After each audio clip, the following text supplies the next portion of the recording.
आपल्या कंधार शहरामध्ये रस्त्यावर जे भाजी विक्रेते आहेत त्यांचा एक आणि हा गाळेधारकांचा एक जणू वाद निर्माण झालेला आहे। या वादाचं कारण असं आहे की या दुकानदारांचं असं म्हणणं आहे की आम्ही आमच्या दुकानासमोर तुम्ही फळ भाजी विक्री करू नये, परंतु वास्तुस्थिती अशी आहे की नगर परिषद कंधार यांनी या दुकानदारांना 10 बाय 12चे गाळे दिले। त्याच्यानंतर 10 फुटाचा एक मध्ये गॅप आहे, त्याच्यानंतर फुटपाथ आहे, मग रस्ता आहे। परंतु या दुकानदारांनी कुठेतरी आपली 10 बाय 12ची जागा सोडून 10 फुटपाथवर नालीवर 10 बाय 12च्या याच्यामध्ये नंतर जे जागा स्पेस आहे खुली त्याच्यावर अतिक्रमण केले असल्याने हे भाजी विक्रेते रस्त्याच्या कडेला येऊन बसतात आणि त्यांच्यासाठी भाजी घेणारे लोक पार्किंग आणि याच्यासाठी फार मोठा रहदारीचा आपल्या कंधार शहरामध्ये प्रश्न गंभीर झालेला आहे। भविष्यात याचे गंभीर परिणाम किंवा एखादी गंभीर दुर्घटना मोठी दुर्घटना घडल्यास याचा प्रशासन जबाबदार राहील का असा प्रश्न सामान्य जनतेतून होत आहे।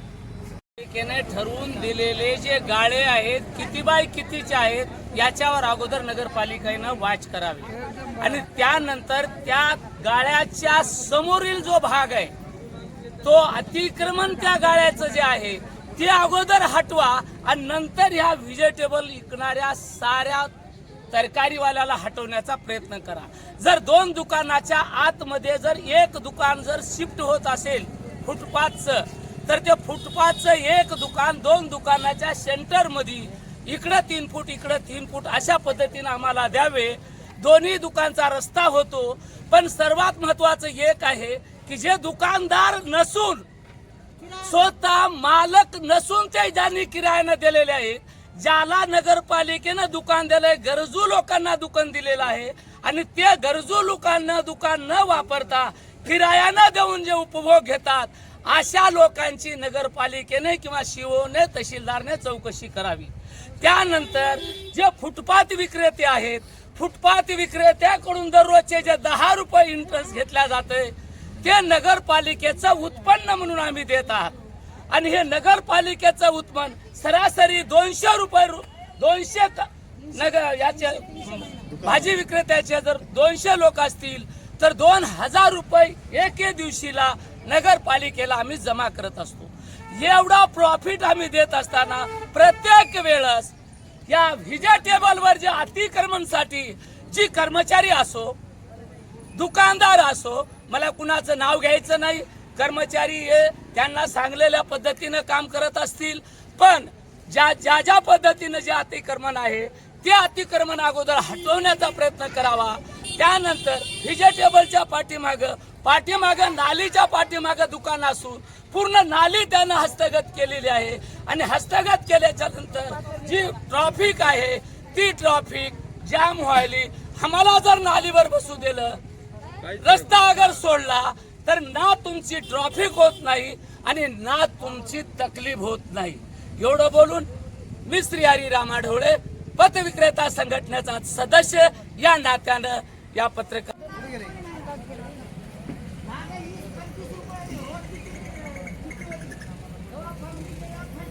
आपण सर्व भाजी विक्रेते आहात, आपल्याला भाजीपाला विकत असताना कोणाचा त्रास होते नेमका त्याविषयी आम्हाला सविस्तर सांगा। आम्हाला पाठीमागे दुकानवाले जे किरायाने दिलेले आहेत की नाही, ते दुकान मालक जरा थोडी आहेत, किरायाने देणारे खूप माणसं आहेत। त्यांच्यामुळे नेमका काय त्रास होते तुम्हाला? त्याने आम्हाला रस्ता इकडे द्या तिकडे द्या, त्याने पहिलं दुकान घेताना म्हणलेले आहे हे रस्ता तुम्हाला आहे ते सोडून बसा तुम्ही, तर त्याने आहे की नाही ते रस्ता सोडून दुसरा रस्ता मागायला आणखी। म्हणजे दुकानवाले कुठपर्यंत अतिक्रमण केले या दुकानवाल्यांनी? अतिक्रमण ते 10 फूट दिले तर 50 फूट अतिक्रमण केले आणि नगरपालिकेला म्हणाले की आम्ही 2-2 लाख रुपये किराया दिलेला आहे। म्हणजे नियोजित जागा सोडून ते आणि नालीवर सुद्धा या ठिकाणी सुद्धा अतिक्रमण केले, सोडून नालीवर बी अतिक्रमण करून ते फुटपाथवर सुद्धा आम्ही अतिक्रमण करू आणि तुम्ही तुमच्यावर कारवाई करण्यात येईल अशी आम्हाला वारंवार धमकी देत आहे। याविषयी आपण मुख्य अधिकाऱ्याला बोललात का? मुख्य अधिकाऱ्याला म्हणजे आता शिवोला नगरपालिकेच्या साहेबाला बोलले नाही, त्यांना आम्ही अर्ज केलेला आहे ते त्यांना नेऊन देण्यात येईल। काल आम्हाला नगरपालिकेची वॉर्निंग आलेली आहे, तुमच्यावर कारवाई करण्यात येईल, तुमचा भाजीपाला फेकून देण्यात येईल म्हणून असं आम्हाला सांगलेलं आहे। पुन्हा सांगले ते राजू जोंधे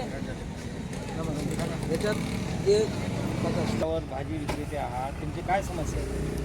आम्ही रस्त्यावर पोट भरून खाता, आम्हाला ह्याच्या व्यवसायाशिवाय दुसरा कोणताच व्यवसाय नाही आणि आम्हाला आहे की नाही आम्ही विधवा बाया आहोत, आम्हाला पोट भरण्याचा दुसरा कोणताच व्यवसाय नसल्यामुळे आम्ही इथं काम करून खातो। हे तुमच्या हातात जे चिठ्ठ्या आहेत ते चिठ्ठ्या कशाचे आहेत? कोण हे नगरपालिकेच्या पावत्या आहेत, रोज आम्हाला 10 रुपये टॅक्स आहे।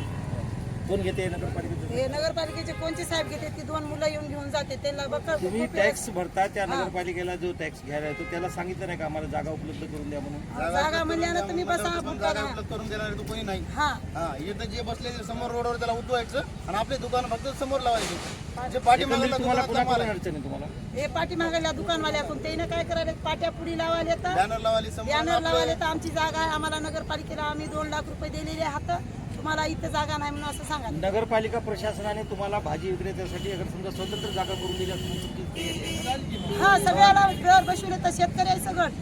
ते मित्र जर दुकानवाल्याचे असले तर ते येऊन दुकानापुढे बसाले तर विकून चालेल, आम्ही पाठीमागच बसून नाही राहिलो. नाही, इतरत्र या रस्त्या व्यतिरिक्त सुद्धा दुसरीकडे तुम्हाला जागा उपलब्ध करून दिली नाही? नाही सगळ्याला एका ठिकाणी गेल्यावर जाण्यात येईल. शहरात रस्त्यावर भाजी विक्रेते आहात, तुमची काय समस्या आहे? आम्ही रस्त्यावर पोट भरून खाता, आम्हाला ह्याच्या व्यवसायाशिवाय दुसरा कोणताच व्यवसाय नाही. आणि आम्हाला आहे की नाही, आम्ही विधवा बाया आहो, आम्हाला पोट भरण्याचा दुसरा कोणताच व्यवसाय नसल्यामुळे आम्ही इथं काम करून खाता. हे तुमच्या हातात जे चिठ्ठ्या आहेत, हा. त्या चिठ्ठ्या कशाची आहेत? कोण हे नगरपालिकेच्या पावत्या आहेत, रोज आम्हाला 10 रुपये टॅक्स आहे.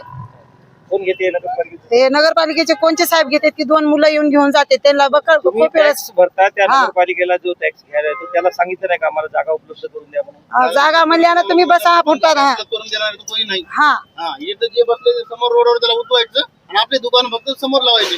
जे पाठीमागे एकंदरीत तुम्हाला कोणाकडून अडचण आहे तुम्हाला? हे पाठीमागल्या दुकानवाल्याकडून त्याने काय करायला पाट्या पुढी लावायला येतं, बॅनर लावायला समोर बॅनर लावायला येतं. आमची जागा आहे, आम्हाला नगरपालिकेला आम्ही 2 लाख रुपये दिलेले आहात, तुम्हाला इथं जागा नाही म्हणून असं सांगायला. नगरपालिका प्रशासनाने तुम्हाला भाजी विक्रेत्यासाठी अगर समजा स्वतंत्र जागा करून दिली असं तुमची तयारी आहे? हा सगळ्याला घर बसवले तर शेतकरी आहे सगळं. ते मित्र जर दुकानवाल्याचे असले तर ते येऊन दुकानापुढे बसाले तर विकून चालेल, आम्ही पाठीमागच बसून राहिले. मग आमचं इतरत्र या रस्त्या व्यतिरिक्त हा. सुद्धा दुसरीकडे तुम्हाला जागा उपलब्ध करून दिली नाही? नाही सगळ्याला एका ठिकाणी गेल्यावर जाण्यात येईल. पतविक्रेता विक्रेता संघटनेचा एक सदस्य बोलतोय. ज्या पद्धतीनं नगरपालिकेने ठरवून दिलेले जे गाळे आहेत किती बाय कितीचे आहेत याच्यावर अगोदर नगरपालिकेनं वाच करावी आणि त्यानंतर त्या गाळ्याच्या समोरील जो भाग आहे तो अतिक्रमण त्या गाळ्याचं जे आहे ते अगोदर हटवा आणि नंतर ह्या व्हेजिटेबल विकणाऱ्या साऱ्या तरकारीवाल्याला हटवण्याचा प्रयत्न करा. जर 2 दुकानाच्या आतमध्ये जर एक दुकान जर शिफ्ट होत असेल फुटपाथचं, तर ते फुटपाथचं एक दुकान 2 दुकानाच्या सेंटर मध्ये इकडे 3 फूट इकडे 3 फूट अशा पद्धतीने आम्हाला द्यावे. दोन्ही दुकानचा रस्ता होतो. पण सर्वात महत्वाचं एक आहे की जे दुकानदार नसून स्वतः मालक नसून ते ज्यांनी किरायानं दिलेले आहेत, ज्याला नगरपालिकेनं दुकान दिलंय, गरजू लोकांना दुकान दिलेलं आहे आणि ते गरजू लोकांना दुकान न वापरता किरायानं देऊन जे उपभोग घेतात अशा लोकांची नगरपालिकेने किंवा शिवोने तहसीलदारने चौकशी करावी. त्यानंतर जे फुटपाथ विक्रेते आहेत, फुटपाथ विक्रेत्याकडून दररोजचे जे 10 रुपये इंटरेस्ट घेतला जातंय ते नगरपालिकेचं उत्पन्न म्हणून आम्ही देत आहात आणि हे नगरपालिकेचं उत्पन्न सरासरी 200 रुपये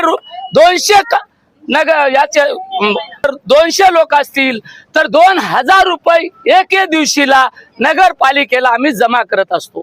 ते अतिक्रमण अगोदर हटवण्याचा प्रयत्न करावा.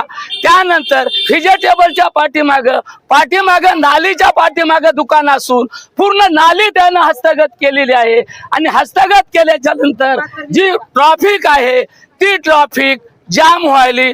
आम्हाला जर नालीवर बसू दिलं, रस्ता अगर सोडला तर ना तुमची ट्रॅफिक होत नाही आणि ना तुमची तकलीफ होत नाही. एवढं बोलून मी श्री हरी रामा ढवळे